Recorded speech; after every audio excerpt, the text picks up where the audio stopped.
put a figure on what they're calling the central scenario. By 2030, the loss of GDP would have risen to more than 5%. Robert, thanks very much indeed. Let's take you straight to Solihull. This is Paddy Hill addressing the cameras there in the wake of the decision to reopen the inquests into the Birmingham pub bombings. And then when we get released, and ever since then, they've been fighting for this for 20 years. And not only that, since we got out, all the Birmingham police have done with the families is tell them lies, lies, lies, because that's the only thing they're good for, is lying. Do you think you'll get the truth now, Paddy? This inquest should not be held. West Midlands Police said that. Of course they don't want it, because there's too many skeletons in the cupboard. They knew they had advance warning before the bombs went off, and they never took any notice, and they didn't take any steps to prevent it. If they had have done, the people that planted the bombs would have been caught and convicted. Instead, they let it happen, and this is a result of our 21 innocent people lost their lives and 200 people injured. But Paddy, all down to the Birmingham police. Paddy, what about the real bombers? Surely they should say, we did this. Why can't they tell us what happened? Well, that's not up to me to say. As far as the bombers are concerned, there was a statement made by old Joe O'Connell in 1982. I have it in writing. And he stated then that the people who done the Birmingham pub bombings were walking about the streets of Dublin as free men. Do you think that's right? I know it's right. No. Do you think that is right, that they should be free, bearing in mind they killed all those people? No, I think the Birmingham... Well, let me tell you this. Ireland hasn't had an extradition treaty. They set it up with the British government to extradite anybody that was in the Republic of Ireland. Not once has the Birmingham police or the British government ever asked for them to be arrested in Ireland, questioned and extradited. Do you know who the bombers are? Well, I believe I do. The two of the planters was Jimmy Gavin, who's now deceased. The other bomb maker was Anthony Hayes, who I believe was the OC in charge of the Birmingham IRA at the time. And there was 3 people that came along and planted them. Mick Murray and 2 others, I can't remember the other 2 names.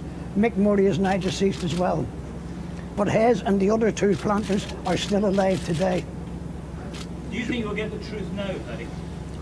I'm very sceptical about that, because they don't know. I don't think the Birmingham police could spell the word truth, never mind tell it. They're rotten. But this is a start. This is a start, yeah. It's the first step on the road to hopefully getting a bit nearer the truth. Whether we will get the whole truth or not, I'm not sure. I am very sceptical about that. Has your faith in the authorities been restored in any way today? No way, no way. In fact, the system's got worse. The system today is a lot worse than it was 40 years ago. I have no faith in them. Just in the coroner saying the West Midlands police failed to investigate. Yeah. That's surprising to hear. No, I've known them for 40 odd years. The cops told us right from the beginning, before they even questioned us, Sergeant Bennett, who became one of their commanders, turned around and told us at Morecambe, quote, "We know you didn't do the bombings. We don't give an F who done the bombings. We've got you, that's good enough for us. It keeps the public off our gaffers' back and our gaffers off ours." And he walked over to his pocket, got a bit of paper, slammed me into the chair, and he pulled my head back and he says to me, "Read that, you little Larry's bastard. That's our orders. Look what it says there."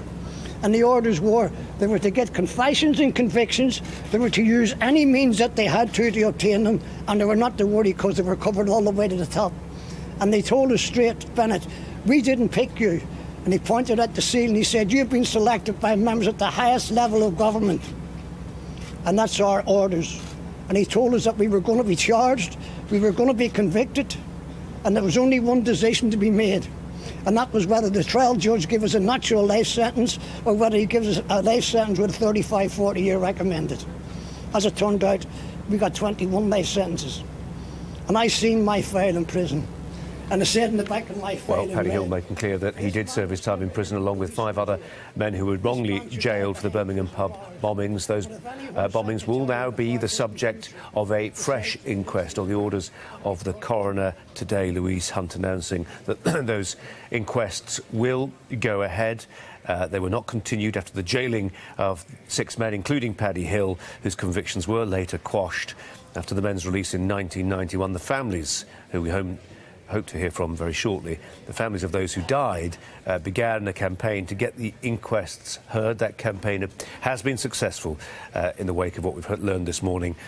Just to recap, 21 people were killed, 182 people were also injured in the bombings, which took place on the 21st of November of 1974. At the time, it was the worst single terrorist atrocity to have been committed on English soil.